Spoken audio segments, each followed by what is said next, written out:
This is GKW. Welcome to another edition of Good Karma Wrestling. I'm Gabe Neitzel from ESPN Milwaukee. From ESPN West Palm, Brian Rowitz. Catch him on ESPN 1000 down in Chicago, as well as every Sunday on Sirius XM Pro Wrestling Nation. He is Jonathan Hood. All right, boys, we are digging fast and furious towards a very awkward timing of a pay-per-view, premium live event for WWE. Crown Jewel going to be happening in just 9 days, 8 a.m. Eastern time. So, coffee and wrestling.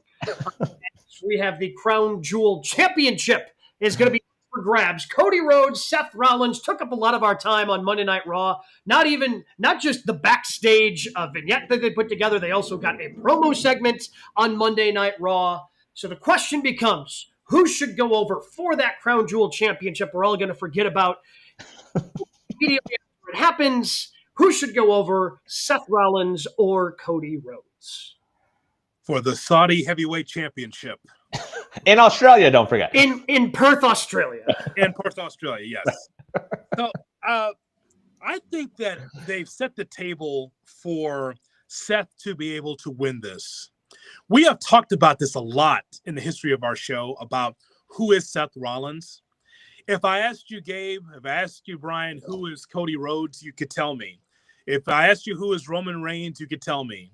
But when it comes to Seth Rollins, he's playing a character. We don't disrespect Seth Rollins because the in-ring is there. But when we see John Cena, when we see some of these other top stars, we know who they are. Seth Rollins is playing pro wrestler, which makes him kind of second banana. But in this case, I think that Seth needs to win. He needs to be able to win this one. And again, it's for some prize that, like you said, Gabe, we're going to forget about later on, like in 2 minutes after the match is over. But the point is that for Seth and for this character and for his group, he needs to win this more than Cody.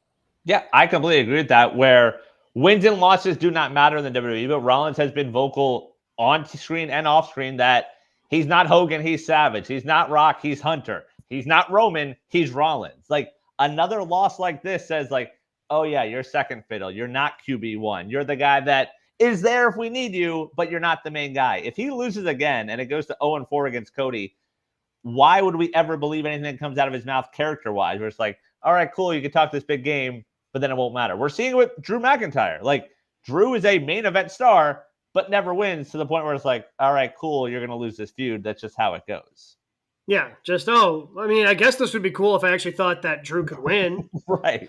And they have leaned so much into the 0-3 and the rivalry that these two had when Cody initially came back. They've leaned into it so heavily where it's like, yeah, if Seth doesn't win this, you can never run this program back and have anybody actually care about it. And again, the great thing for Seth is he's got a stable.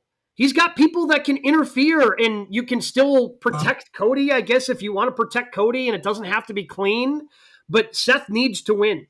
Like, and if Seth does not win here, but honestly, I think it kind of hurts both. Like, Cody becomes less interesting, Seth becomes less interesting. If Cody just goes over, it just okay. Then it's just like when LOL Cena wins, right? That era of WWE and Raw. Then it's the same thing for Cody. And Cody, by the way, we know Cody is cool with losing. He's the one who pitched losing to McIntyre. And then the WWE decides to go the other way because I guess they wanted to have this feud in Perth, Australia in 9 days. So Seth has to go over, I think, in order to move forward with really either character and make anything interesting. So, Gabe, let me ask you this.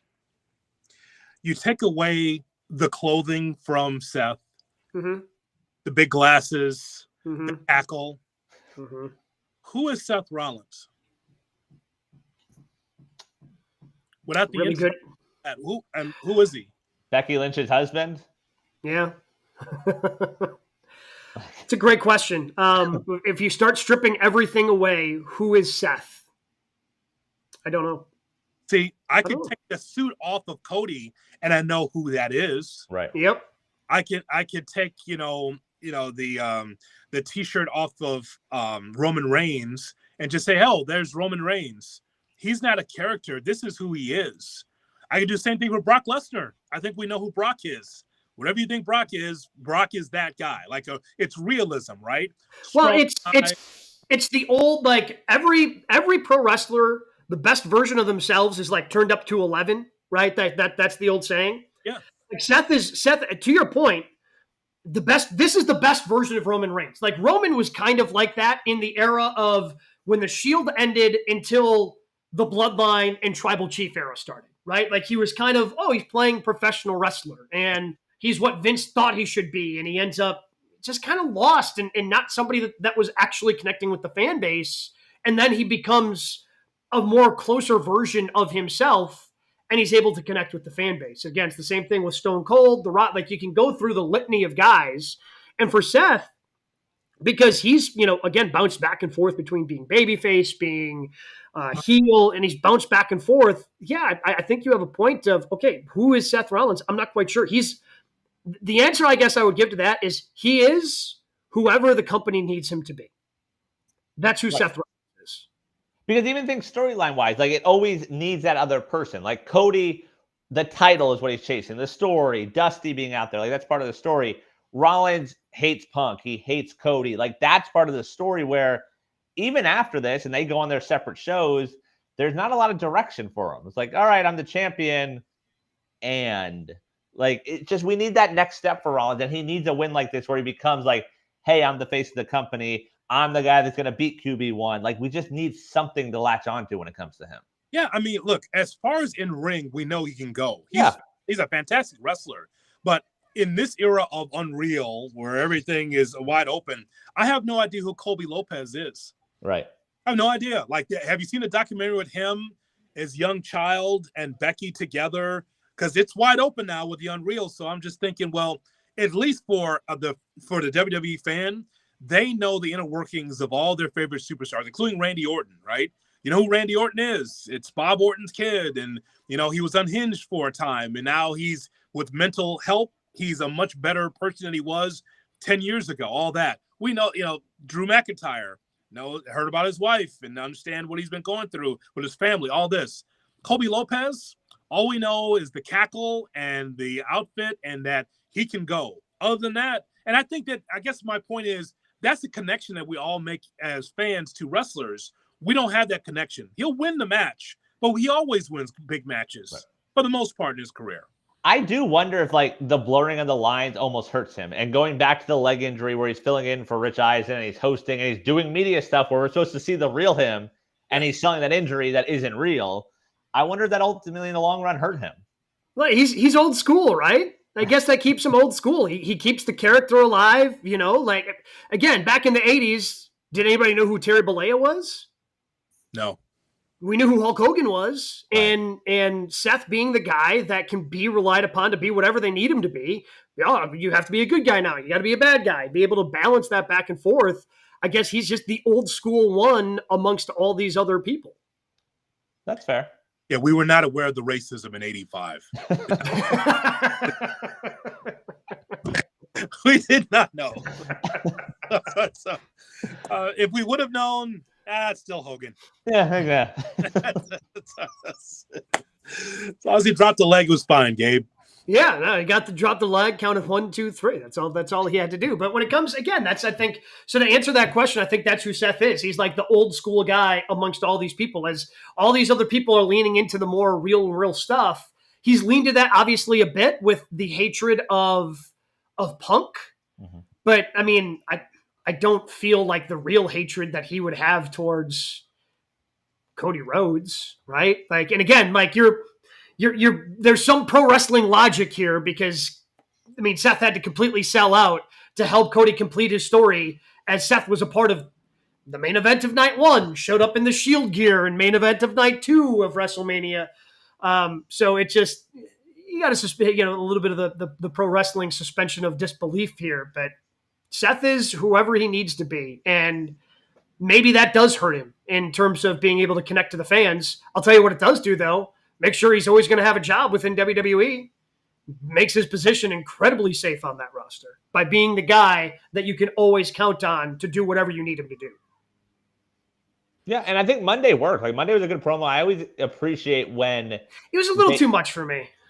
All of it, or just the promo? All of it. Oh yeah, Like you didn't need to do. You didn't need to do 2 different sections of the vignette and the behind the scenes interviews, and then do the promo in the ring as well. Like it just took up way too much time for again a championship that we're not going to see. Like they're going to put it on Seth if he wins, and then that's the last time we see it, and we move on like nothing actually ever happened. I will also say, I know it's wrestling logic, but the pre-taped video packages where they're answering each other, it bothers me because, like, well, why do they know what the other one said? Like, what are we doing here? So I'm just throwing that out there. Sidebar, right? As a guy who produces television in his day job, this is bothering the TV producer because they're supposed to be separate in recording. You don't know what the other person said. Like, it's very annoying. But in terms of the promo, the fact that they actually acknowledge WrestleMania, like the WWE logic sometimes, like, yeah, that happened, but forget that happened. Like they talked about WrestleMania 40 over a year ago. Like I appreciated that, and Rollins saying like, "Oh, you're the lesser of 2 evils." Like that, I thought was a positive step.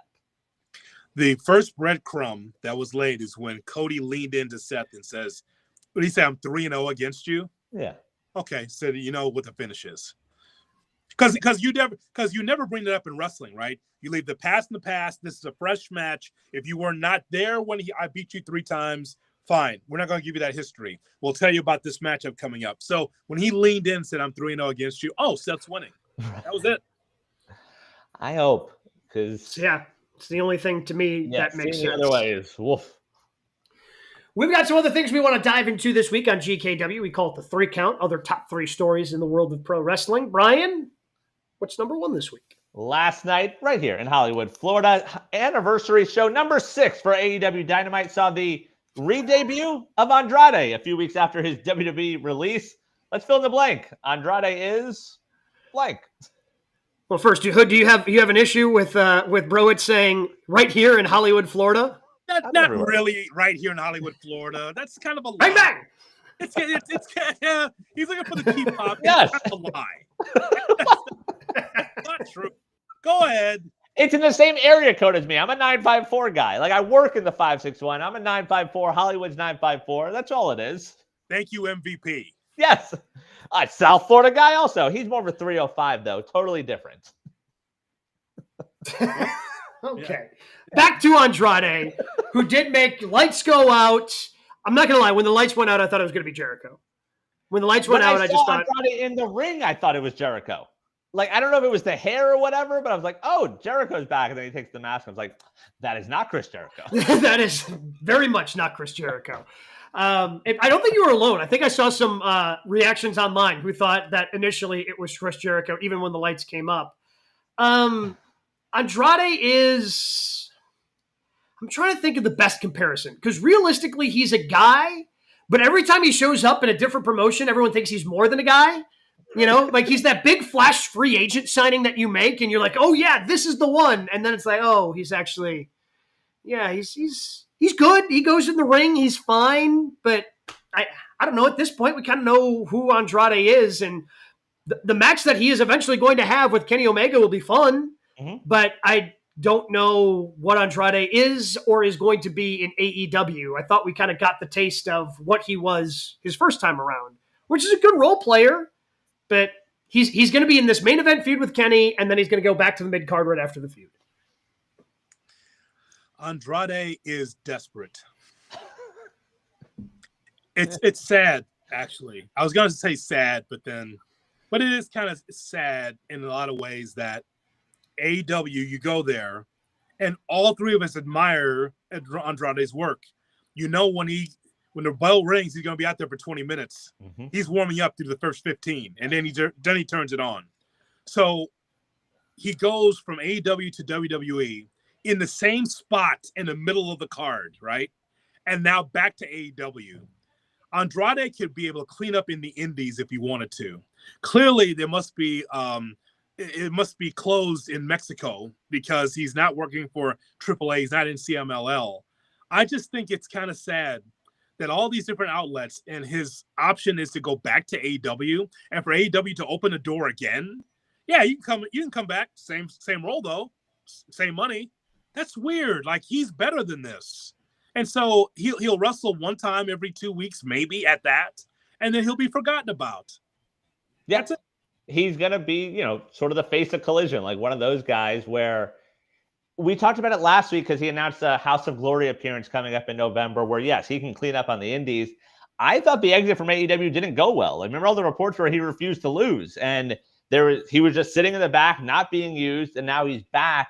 He's just one of those mid-carders. Like, I don't see that next step. And I saw the comps last night of the bouncing back and forth. A lot of people comparing him to Jeff Jarrett. Is that, like, I don't know which side of that is more disrespectful toward. Like, is he Jeff Jarrett, where it's just like, hey, I'm going to show up this company? Some people say it's X-Pac. Like, I don't know which one it is, but it's just odd. At least Jeff Jarrett was, trusted with some world championships along the way. I don't think a world championship's coming Andrade's way, which is weird because I remember when he initially debuted in AEW and the presentation of the suit, and you just looked at him and you went, oh, this guy could be world champion someday. Like this.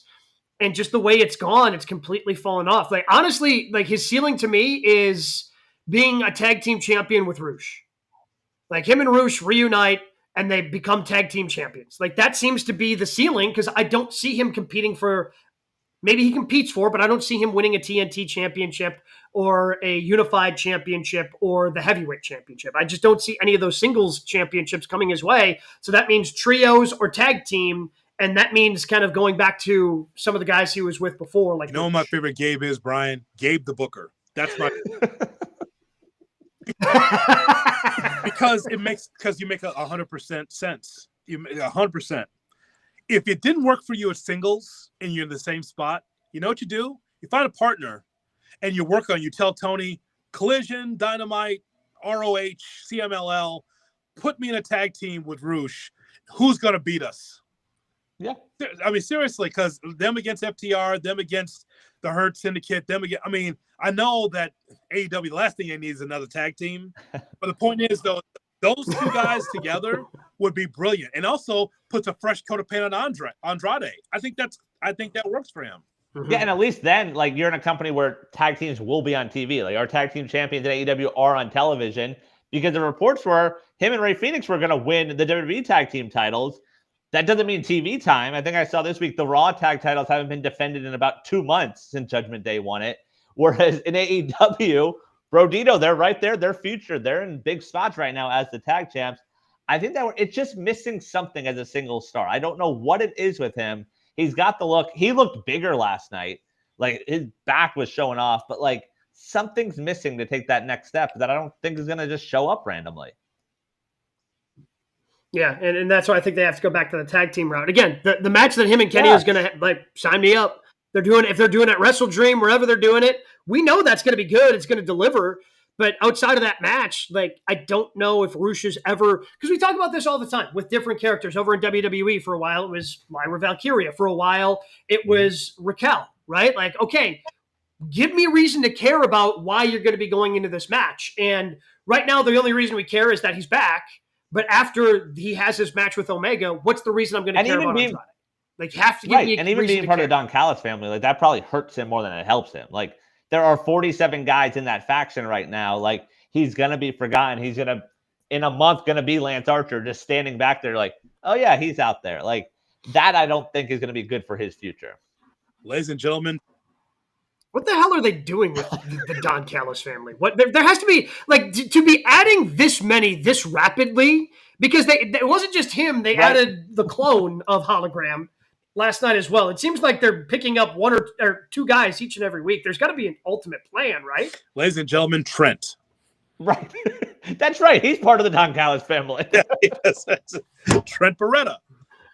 I don't know, but I think that we hit on something that could help Andrade's career, and that is not necessarily in a faction as much as just in a tag team. Like I just don't get me started about tag teams, you guys.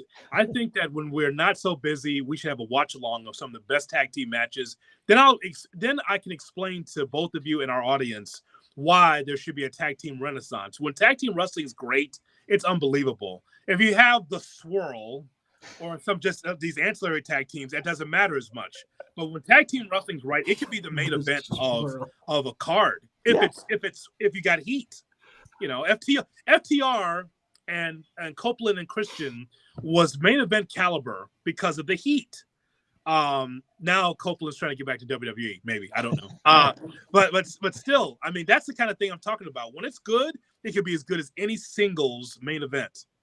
Are you saying there was an Andrade for Cope trade? That's how Andrade got there, and we're going to see Cope at Saturday night's main event? A little Dixie Carter. I need somebody. I was about to say that's player for. Let me see. Anybody on the card? Christian. What? All right. Christian she chose at TNA. Yeah, I mean, is he going to do anything? Like, seriously, after this match with Kenny, what is he going to be on the card for World's End? There's a pay-per-view in between these two, between Wrestle Dream and World's End. Like, no, there's plenty of time to get forgotten. No. Where are you going to put him? Yeah, because they've got 3 pay-per-views left. We've got Wrestle Dream, we've got Full Gear, and but you know World's why, End. Gabe? Because he can't jump the line. No. I mean, I'd rather see Roosh in that spot, as we just talked about, than Andrade. He's just a hand. That's all he is a hand. Yeah, I guess now that you bring that up, though, like, we've talked about the world title picture right now. It feels like Hangman's just sort of treading water until we get to MJF winning the title back. Oh, I love what happened last night, though. Again, there's some pro wrestling logic. That match is going to be what outstanding. happened That's what last Hangman night. does, but Joe's not winning the title.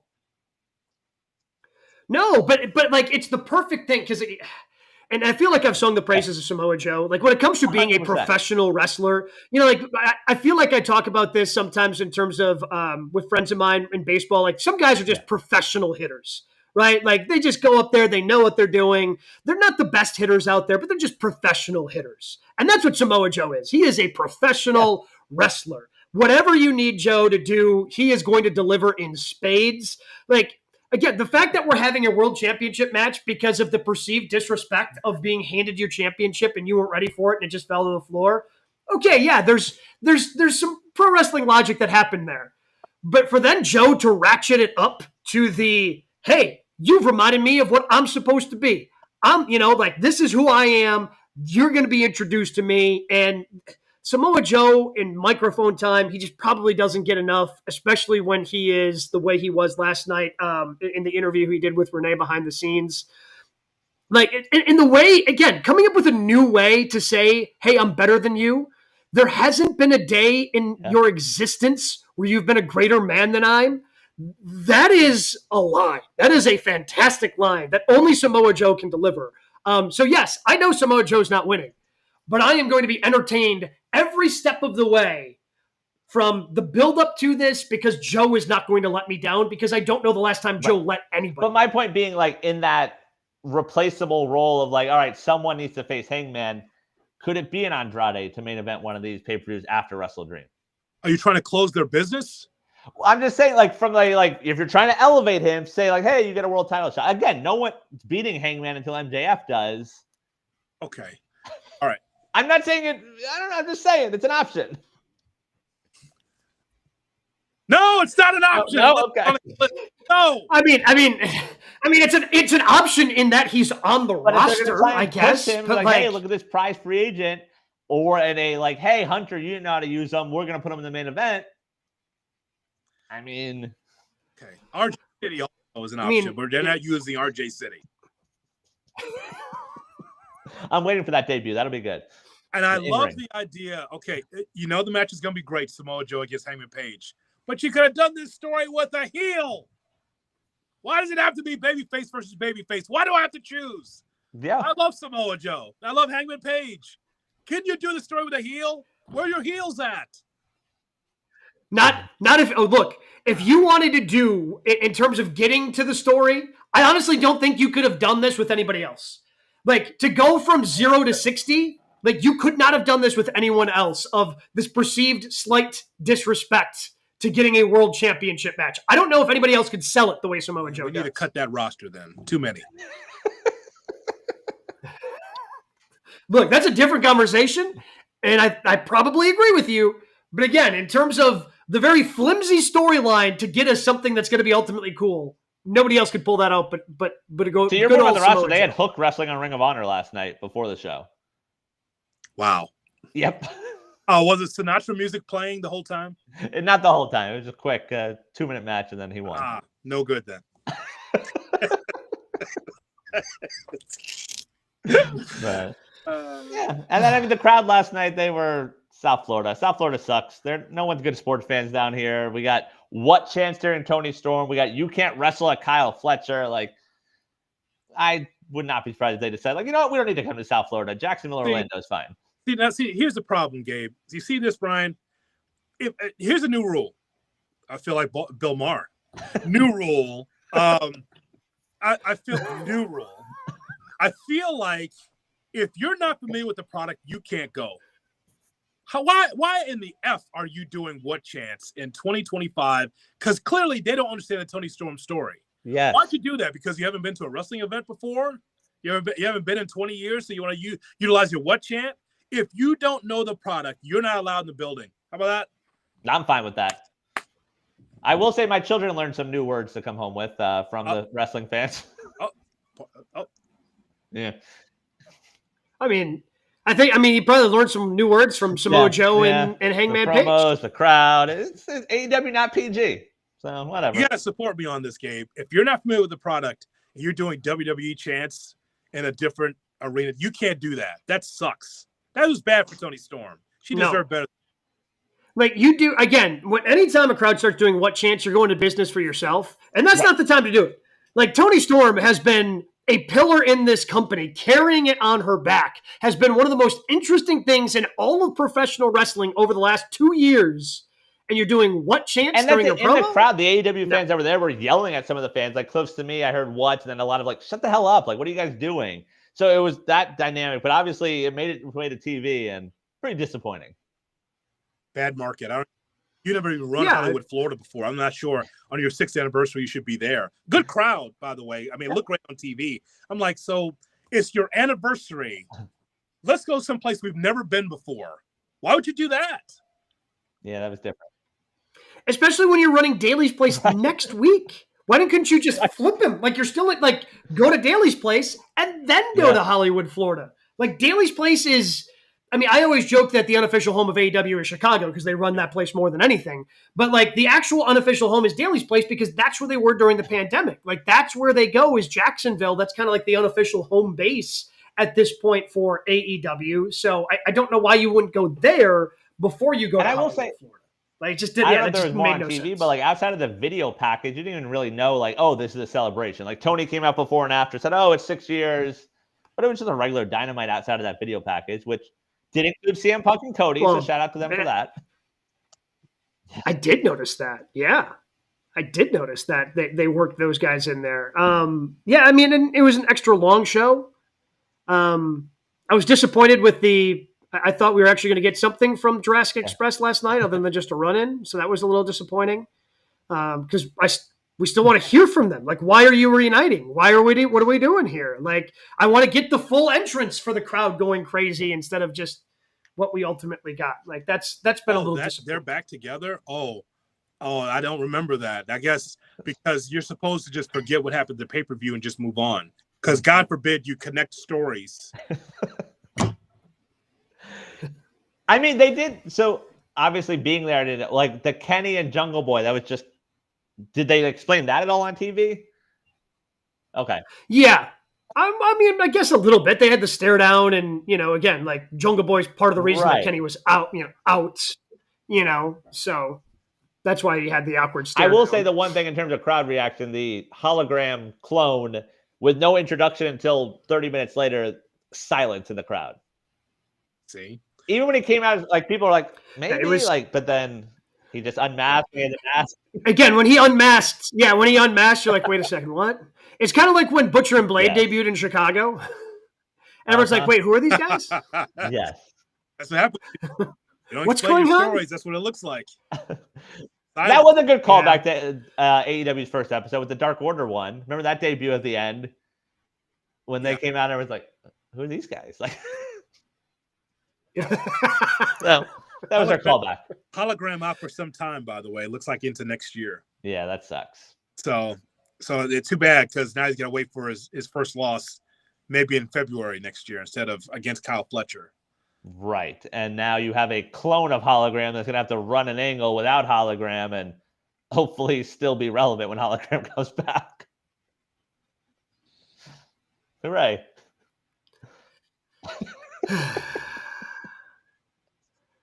Again, it just seems like anytime they get some momentum going, they just can't help themselves. That's all right, Gabe. The pay-per-view is going to be a banger. It is, yeah. I mean, and they're cheaper on HBO Max now, so you know. And also even cheaper on my Reddit stream.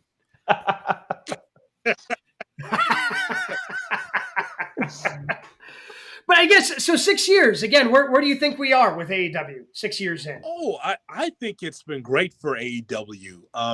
And because think about this for perspective, AEW has lasted longer than ECW and Smoky Mountain Wrestling. Wow. Those two in particular, right? I mean, because they were both 4 years apiece, 5 years apiece, just about. So put in that perspective that you got a TV deal. A lot of the MLWs that we've covered here or there, the NWAs, still don't have a TV deal, but AEW does. And so they've been able to be the challenger brand that they wanted to be. They weren't always going to try to take over WWE. That was not the plan. They want to be a challenger brand. And somehow, some way, they've survived without CM Punk and without Cody Rhodes. And even though it was just like we were doing, just taking jabs at their booking, the one thing that they've established through 6 years is that they are the kings of pay-per-view wrestling. The spectacle is there for WWE. But as far as the in-ring, nobody does it like AEW. They put the time in. They give everybody a shot to be on the card. And so it is here, Brian, Gabe, JHood, have a meal and then have another plate and have another plate and have another plate until they have to roll you out in a wheelbarrow. So that's what it is, Brian. The key is that AEW gives you so much more than the WWE does on pay-per-view. Yeah, and I think to me, the biggest sign of what AEW is doing is working is them being acknowledged by the WWE, is the counter-programming, where even pre-relationship, the WWE was not counter-programming TNA pay-per-views. They're not saying, oh, we got to do something to combat Dixie and put out a pay-per-view at the same time. Like, they're not doing it to MLW or NWA. They're doing it to AEW, which to me says, oh, something's working there. And yes, there are hiccups, there are speed bumps, but it still is Wednesday nights, the best 2 hours of wrestling on TV. Every Sunday in the pay-per-views, it's the best wrestling we see. So to me, it's a home run. It's a win. I'm glad we have it. Oh, yeah. I mean, and the fact that it's going to be in the financial spot that it is and continue is so good. Like, is the best of WCW is better than the best of AEW, but they've lasted longer than WCW Monday Night Nitro right now. Like, Nitro was 6 seasons, 200 some odd episodes, whatever. They've run more episodes of Dynamite than that.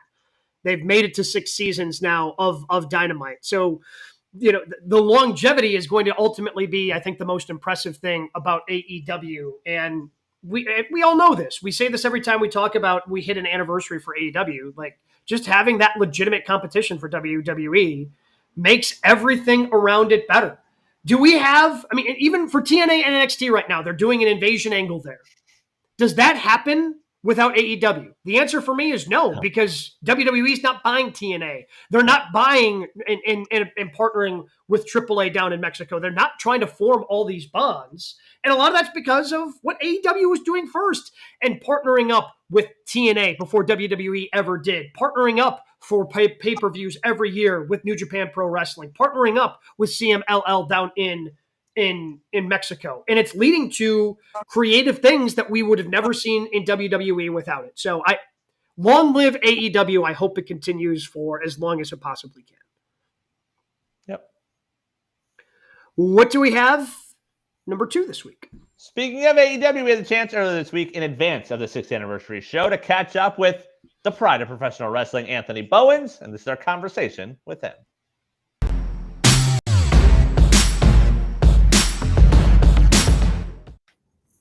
Excited to bring on our next guest. He is the pride of pro wrestling. You can check him out. Dynamite going to be at Hard Rock Live coming up on October 1st. Dynamite 6 years of Dynamite. He is Anthony Bowens. What's going on, Anthony? I am excited to be here. Excited to be in Miami. Pride of professional wrestling, representing AEW only like he can. Well, so let's go ahead and start with it being the 6th anniversary of Dynamite. You haven't been there since day one, but you've been there for a large portion of AEW being there since late 2020. What is the biggest difference between AEW in 2020 versus AEW now as they get ready to celebrate the 6th anniversary of Dynamite? I think we're a well-oiled machine now. We were still figuring things out back then, especially during the pandemic, because that threw everything into a frenzy of how do we run shows, how do we schedule things, how do we do anything really, because it was such pandemonium. So you're getting a well-oiled machine now. You're getting a fantastic show. I mean, you always get a fantastic show, but this is particularly cool because it's the 6th anniversary of Dynamite. And it's in beautiful Hollywood, Florida. You know, let's go. Let's have some fun. Let's kick some ass. Excuse my language. You're good. Language is good. We have beautiful weather here in Florida. On that topic of 6 years, outside of your moments that you've made in AEW, what is your favorite AEW memory over these 6 years? I think just being here. I'm not gonna give anybody else credit. So only professional wrestling. Just being able to be on television, live my dream every single week. That's my favorite thing about Dynamite. So we have the opportunity to perform and connect with an audience and give wrestling fans an alternative. What do you think has allowed you to connect with the audience the way that you've had? And it's been, I got to imagine for you, a pretty wild ride through these 5 years with Dynamite and AEW. I think being a genuine person, unlike Max Caster. I'm somebody that is very personable. I treat fans with respect because I am their pride after all. And I'm just a great performer. I'm one of the best in this company to ever do it. Over 100 wins, former tag team champion, former trios champion. Yeah, things got off to a little bit of a rocky start, but it's very difficult to jump from tag team competition to an Okada to a Takeshita. But I got those matches under my belt, building up some experience. So next time around I get these guys, they're done. Mollywop 1, 2, 3. We can ignore the other half of your tag team, but when you were coming up, AEW Dark was a big part of that. How important was AEW Dark to your development? It was imperative that we had AEW Dark because it's tough. I mean, even like now, because we don't have it anymore, when you're presenting a new presentation, you're doing it on live television every single week. So you have to try things out in front of an audience. And when you're doing it in front of a massive audience, you find out very quickly what things work, what things don't. And the difference is you're going to hear about it because it's live television. Dark was great because, yes, folks were watching on YouTube, but we were also able to try some things and hide some things. So by the time we brought it to the Dynamite or Rampage at the time, we had it all kind of flushed out. So it's very good for development. It gives people because there's only 2 hours of television time. Well, now there's 4, but even still, that's not a lot. It gave people the opportunity to show what they can do, develop, and then when Tony felt they were ready, you can put them on television. AEW Dynamite coming to Hard Rock Live. October 1st is AEW Dynamite's 6th anniversary. Make sure you're checking it out on TBS as well. So you mentioned transitioning from tag team, trios wrestling to a singles wrestler. What was the hardest thing? What did you learn most about yourself going from being a part of a team to then being on your own in AEW? The competition's always tough. We have the most elite roster in the world, whether you're in the tag division or the singles division. But the biggest difference for me was you had to be extra in cardio shape. Because in a tag team match, you get tired, you just go over and you tag your partner and let him do the dirty work and catch your breath. You do not have that opportunity. If you can't catch your breath, they're going to just steamroll over you in a singles match. So it was a different way of pacing myself and figuring that out. When it comes to the talent of that locker room, how do you as a competitor take that in when that locker room continues to add talent, whether guys coming back from health or signing free agents? How do you take that in as a competitor? Just more people that I can beat up, more people that I can show my skills off against, more opportunities to create new, fresh matches for the audience to enjoy. I welcome any type of competition that wants to come here and prove that they're elite. Yeah, it's a simple way to put it. When you joined AEW, and again, it's the pandemic's going on still, and again, it feels weird to me that they're celebrating the 6th anniversary because it still feels a lot younger than that. But again, that's a credit to AEW and everything they've been able to do so far. But when you joined, did you envision some of the big stadium shows that AEW has been able to put on and be able to have the success that this company had in the 6 years? I always hope so, because you can tell like we were growing every single year with the different venues that we were going to. And then when I heard rumblings that we were going to do Wembley, I was like, that's insane. That's crazy. Hopefully that comes true. And then it ended up coming true, and it ended up becoming the biggest scissor party on earth where we won the trios title. So it was, it's a dream come true, and you don't have to work in one particular place to wrestle in front of 80,000 people anymore, 70,000, 40,000. Like, this company is elite. It's a real deal. On the flip side of that, how fun are some of these intimate venues? We saw the 2300 Arena a couple of weeks ago. Like, when the fans are right there on top of you, how fun is that for you? It is. It's really fun. It brings a sense of it's a unique venue. It creates a unique presentation for the broadcast, so everything's not so cookie cutter every single week. And it's a unique experience for the fans because they get to be a lot closer than what they usually would be at an arena. And I think it's fun. There's only one particular building I hope we never go back to because it was so cramped in the back. But I really enjoy going to these theater shows. It kind of reminds me of I did a tour of the UK in 2016, and we did theater shows smaller than the ones we were running, but it was so cool and unique and fun. Like, the acoustics were great. It was just a really cool intimacy for the fans. So I love that AEW arenas that we've gone to. Okay, you mentioned his name. Brian decided to avoid it. I think we got to dive head first into it, right? Like, again, you mentioned you were former tag team champion, former trio champion. Mentioned the great moment at Wembley of becoming a trios champion. Max Caster there the entire time with you. You had success on Collision, again, winning a tag team match. I had success there. Yeah, you did a lot of the legwork. You did a lot of the legwork there. I don't think why are you fighting this so bad? Because, again, I think the success that you two have together, even when you're not on the same page the way you were on Saturday, the success cannot be denied. I just actually said this in the last interview. I need a microphone or a camera in my face and an interviewer that says, why do you dislike Max Caster so much? And I don't want to do it on this show. No disrespect. I'd like to do it on the AEW TV programming.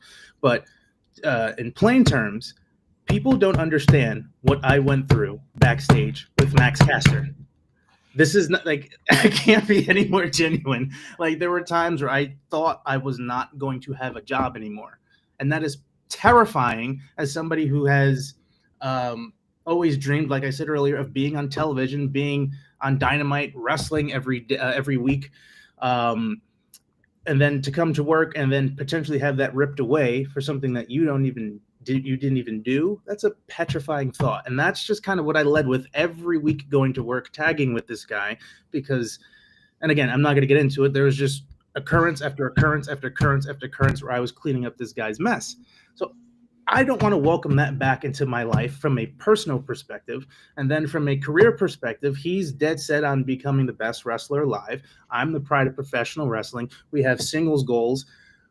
I have 2 singles wins, actually 3. And I was building on that every single week despite the losses. He is winless. So clearly he's a loser. So why would I want that back, plus all the mental anguish that I go through from the backstage perspective? Why would I want that? I know fans are clamoring to have this back. A lot of them are. They want to see the scissor and stuff, but it's not something that I'm interested in. I didn't want to do this match in the first place, but Jerry Lynn threatened my paycheck and a suspension, which Caster knows a thing or two about.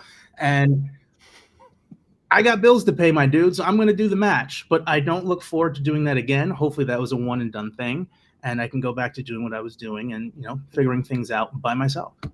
I didn't know Jerry Lynn had that type of power, so I'll let you talk about yourself. I didn't either. Yeah, so now you have that power. That's why I called it out on Twitter. No one's answering me. I need answers from Tony. So to talk about yourself then, what does it mean to be the pride of professional wrestling? To wear that on your sleeve? No pun intended, take it with pride. So, I love representing this company. I love representing this industry. I go into these pretentious Hollywood spaces, Major League Baseball, influencing space, modeling, these media days. It's my job to move this industry and this company forward. That is the job of the pride of professional wrestling. And I do this every week in some capacity. And it's an honor because that means you're trusted. That means you are an elite performer. That means you are a superstar. That means the company can place you in any realm, any genre of entertainment, and you're going to do the job right, and you're going to do it professionally. What made you fall in love with professional wrestling? I guess the pageantry of it, because the first thing I saw was Sting in those vignettes for Starrcade '97 against Hogan, and I was just like, who is this cool, mysterious, kind of creepy dude in a raincoat in this warehouse, and he's got a baseball bat and this face paint? Like, this is really cool. And the whole spectacle of everything. And then once I figured out there was 2 companies and I was going back and forth, the pyrotechnics, the lights, the crowd, like all of that just kind of drew me in. And then, the wrestling's pretty cool too, I guess. Your baseball love also ignoring the Brewer fan on your screen, not me. Sorry about your Giants. Yeah. What's the World Series prediction? Playoffs underway today. Who are you taking? I don't know. I feel like it's so up in the air. Like, the good teams are struggling a little bit. The below teams are getting hot going in, and usually all you got to do is get hot and just run through the playoffs. So it's so hard to predict, and I'm sorry to give you that answer. I have to go over it again myself and figure it out. I just wish I was rooting for my Giants. That's as you can see. They were the Mets. Yeah, but that kind of 1-in-14 stretch destroyed us. Yeah, that doesn't help. That usually just doesn't help. Okay, so you mentioned Sting. How crazy was it then that you got to work in the same company with Sting if he was one of the first people who ever drew you to professional wrestling? That is one of my favorite Dynamite memories, actually, was working with Sting. We main evented against it, which was really cool because the first match I saw of him was that Starrcade in '97. In Washington, D.C., and the night of that match was my 9th year anniversary in wrestling, and it was in Washington, D.C. So it was a little full circle moment. It was great. Yeah, it was great. People say, like, you should never meet your heroes because you're usually disappointed. I, in no way, shape, or form, was disappointed in Sting. He's a fantastic human being, obviously incredible performer, and I had to, I guess, pardon the cliche, like, pinch myself in the ring while I was beating him up, going like, I'm beating up my hero right now. Like, this is so cool. It was a really, really fun night, and I may or may not have cried in his face afterwards and gave him a big hug, and it was just cool. How beneficial is that to your career to have veterans like that backstage where you can just go pick their brain? Like, Adam Copeland's just there if you want to ask him about your match. Yeah, we have an incredible roster and a really good group of veterans, legends, I should say, that have a wealth of knowledge, and they're all really excited to pass it on to the next generation. So that's really cool. And just to have their confidence, have the people that have made money in this business, the people that you used to or still look up to, have confidence. Speaking of that, Sting, he was one of the guys with the Acclaim to where we were just starting to get some buzz in 2022, and I forgot what match we were having, but it was right before we went out. For no reason at all, Sting happened to be walking by, and he stopped and turned around and said, "You guys have everything you need." He was referring to me, basically, to be superstars. You just need that one match in front of that right audience, and you guys are set. And just to have that confidence, and to also know that he was absolutely right, because 2 months later was All Out 2022 in Chicago, and off we went. So stuff like that's really cool.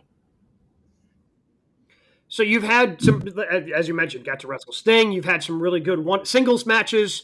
What are the goals going forward for the pride of professional wrestling in terms of who you want to face, who you think would make a really good partner for you in the ring? Singles gold. I'm going to repeat this again. Singles gold. Hold on. I want to write this. Singles. Please, and get the spelling correct. Well, gold. All right. I've got it down. Okay, excellent. We've got it written down. I want every title available. I want them all. I want to level up TNT title, going to the Unified Continental title, like all the way up to the world title. I want everything. And that's what you have to do. It takes time. This is a slow process. Look at a guy like Kyle Fletcher, who's TNT champion now. This was a development over 2 years. 2 years ago, he was on the pre-show, fighting MJF on whatever pay-per-view it was. And then all of a sudden he didn't have a tag partner anymore. And, he was finding himself, he was finding his look, he was finding his footing in the ring. And that process took about like 2 years. Now he's TNT champion. I've only been in this for 6 months, 7 months. All this stuff takes time. So I'm excited to do that without Max Caster, by myself representing this industry, because I am your pride. Well, then on that singles front, who are some guys you want to get in the ring with? Say, okay, I can make some money putting on those matches. Give me Kenny Omega. I want Cope, because I feel like he would take me to a next level in terms of like storytelling perspective. Give me Fletcher again, because now I got his number. Same thing with Okada. Same thing with Takeshita. I actually got to get my revenge on Ricochet, because he stabbed me in the head with my own scissors that he stole from me, by the way. There's a lot. There's a roster. Like, I'd have to go over the roster again and scan it. But there's a whole lot of people that I know I can put on some pretty good matches with. Anthony, appreciate the time, man. Looking forward to seeing what you've got coming up next. But I know AEW Dynamite, Hard Rock Live, Wednesday night, TBS, Dynamite 6. Thank you so much for the time. Don't forget HBO Max. No problem.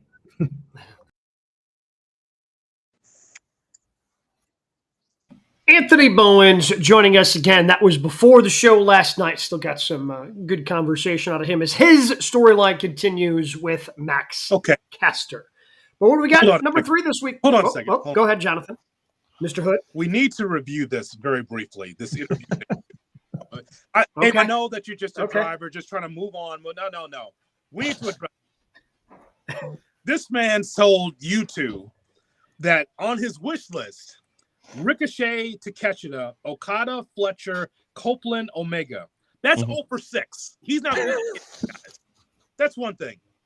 Number 2, what we saw is a guy that wants to be a heel.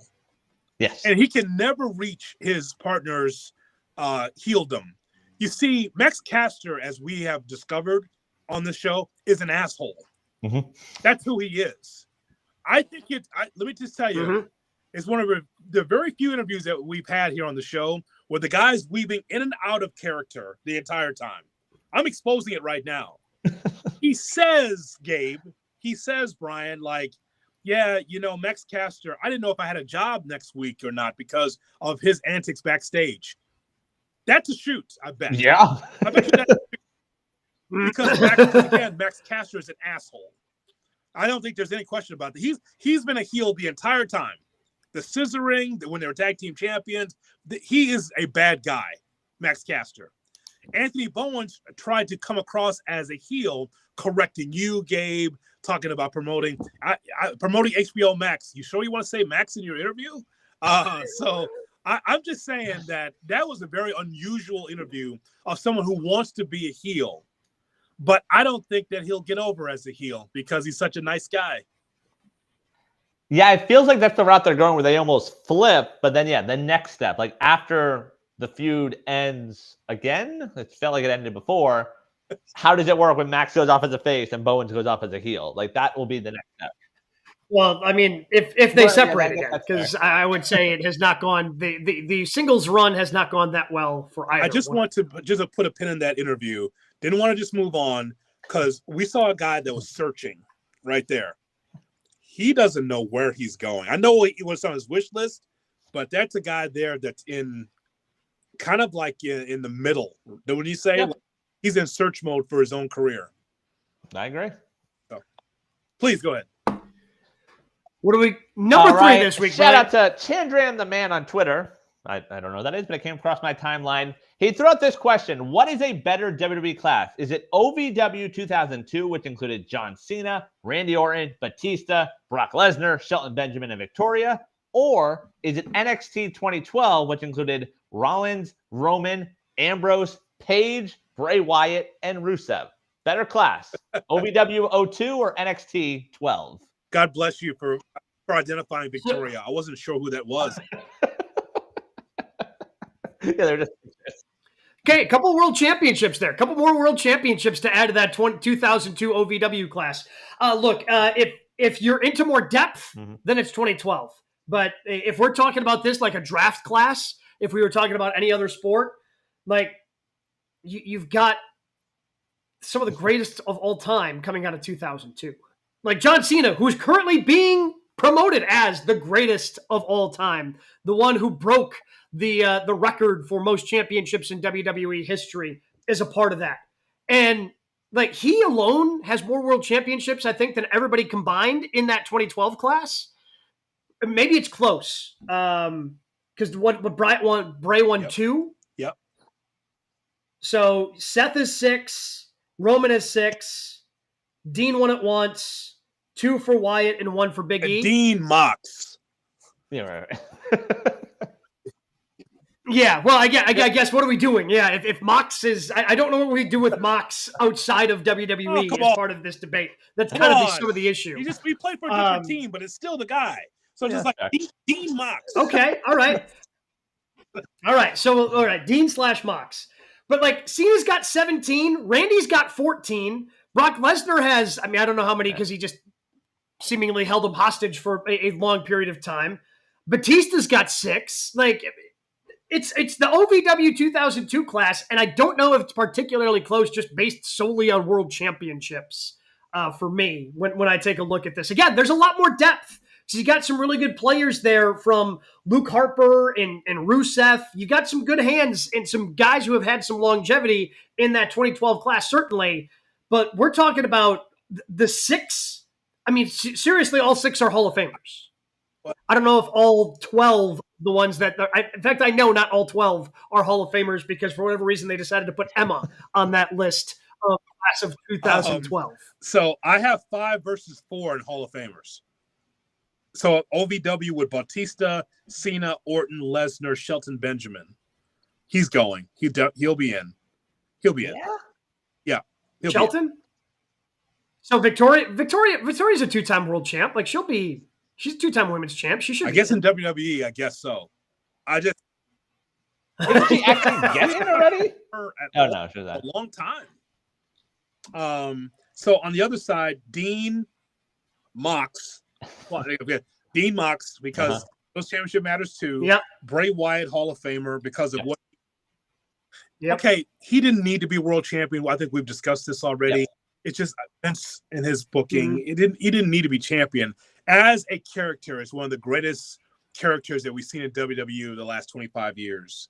Rollins, and the rest of the odd Emma, and then Rusev part of that class, and then a guy from the Spirit Squad, right? Nikki? Yeah. Is that Dolph? Oh, I don't know.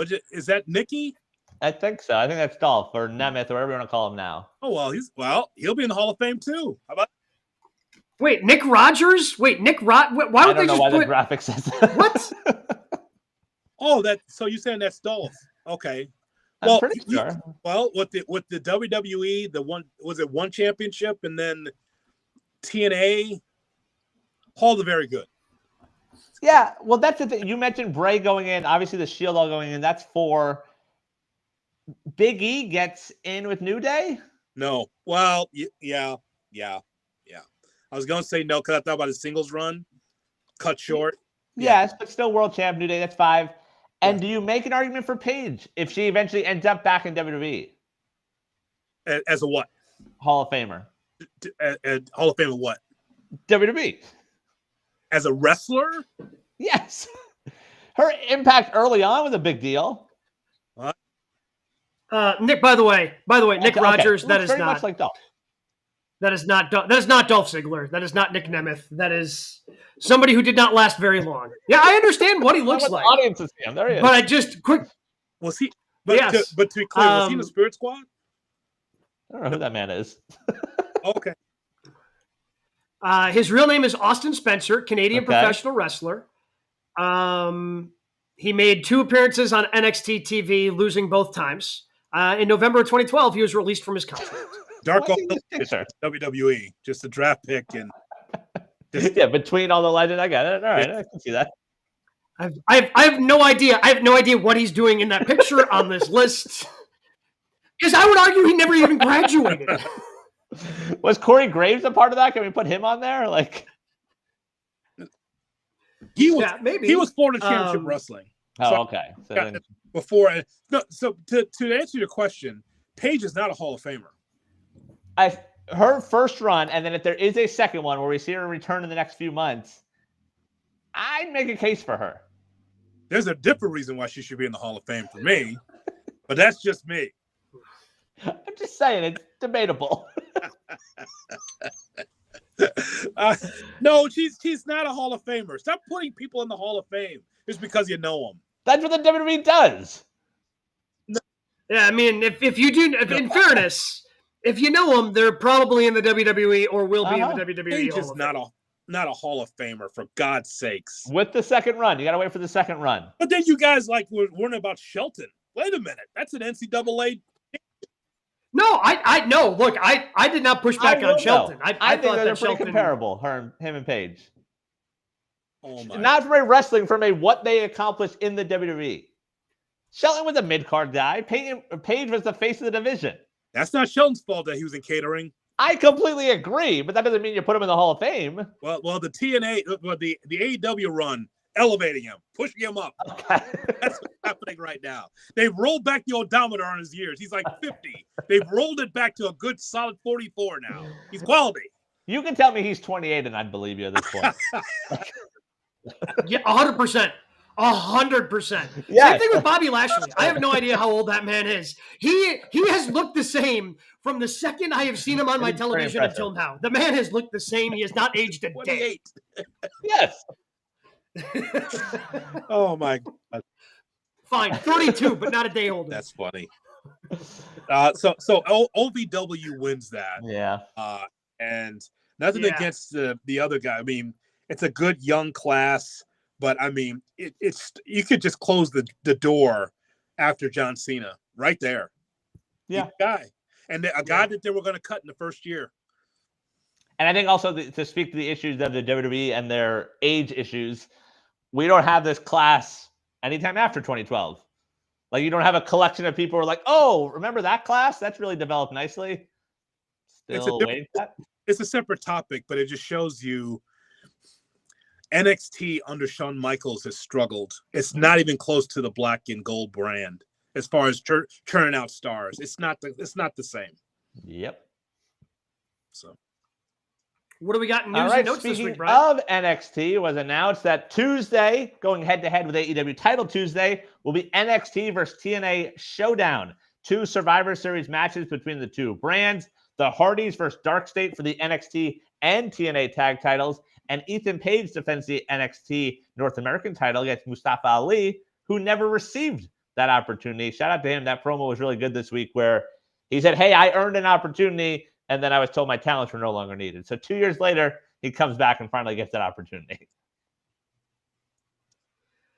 I mean, look, they're going to outrate because they're on broadcast TV, right? They're going head to head. It's just so hard when one's on broadcast TV and one's on cable to know which was the better show, which one people tuned into more. It's difficult. Everyone's going to claim victory in their own way, in their own form, in their own fashion. Should be fun, though. I mean, again, when they're going head to head, shockingly, they're putting together some pretty good cards. Funny and how both that works. will be crushed by Brewers Baseball, brought to you by Gruber Law. One call. Also, the one thing I'm curious about is how much TNA actually gets like offense in their Survivor Series style. Right now, the men's and women's champion in TNA are NXT wrestlers.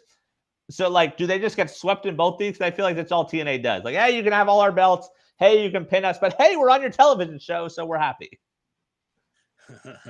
This all started with Joe Hendry at WrestleMania, right? And since then, it's been TNA getting rolled like they're the Colorado Rockies. Even when TNA had the AEW relationship, it was similar.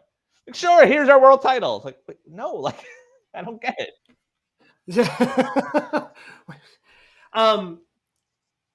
TNA needs to win whatever invasion angle this is. Otherwise, You're gonna let that happen on WWE television? Depends upon if that's important. If that partnership's important to you, do you think that you can make TNA the second best wrestling promotion? These partnerships. Then they got to beat. Then they got to beat your development. Never work. It's always one-sided every time. The WWE counter is going to be like, all right, you can eliminate one of the NXT men in the match, and we'll let you eliminate 2 women. But NXT is still going to win both matches. I think so. I think that's how it works. Like terrible. Elsewhere news and notes, Ric Flair in an interview with Escapist magazine talking about the John Cena retirement said, quote, John is making so much damn money in the movies right now. He doesn't need to do anything else. I hope he'll walk away and stay away. Wrestling is very addictive. Says the wrestling addict. Yeah, says the wrestling addict. This is a take one and knows one situation, right? Your dog's right, Gabe. That's bullshit.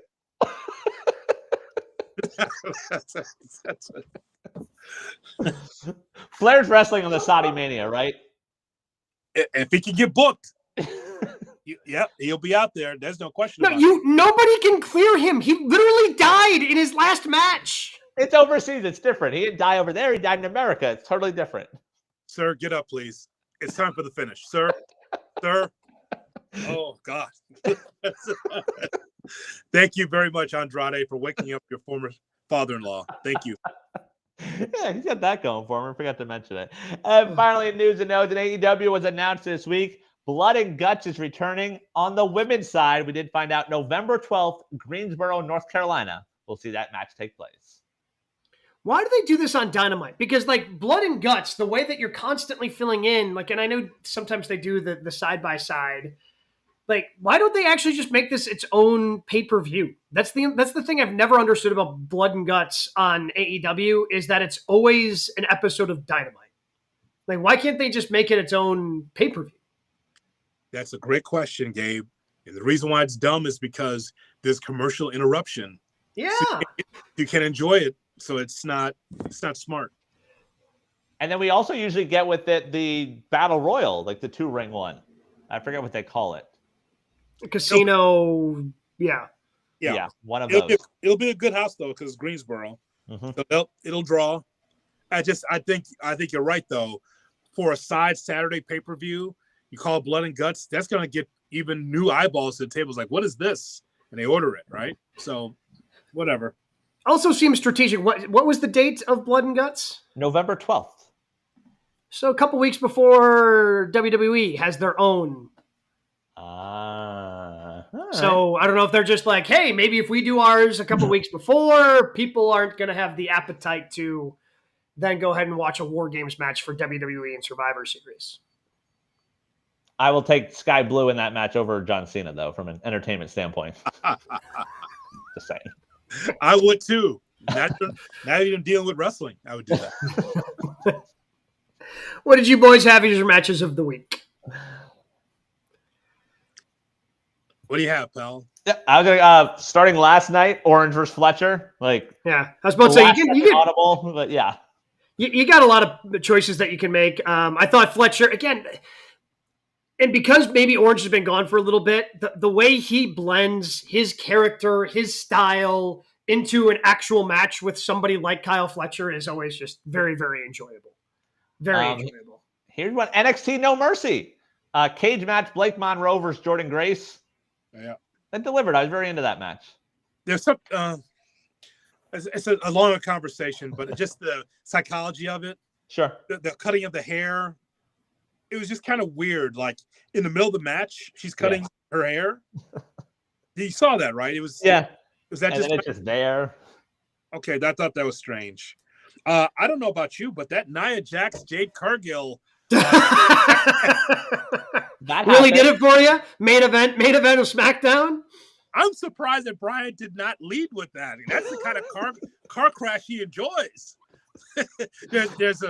First of all, we get a bleeding Jade Cargill out of nowhere. By the way, check out her social media for oh my god, what that looks like. Yeah, that's Hardway. By the way, that's not a gimmick. That's Hardway. No. Apparently gonna be off television for a couple weeks because of those were.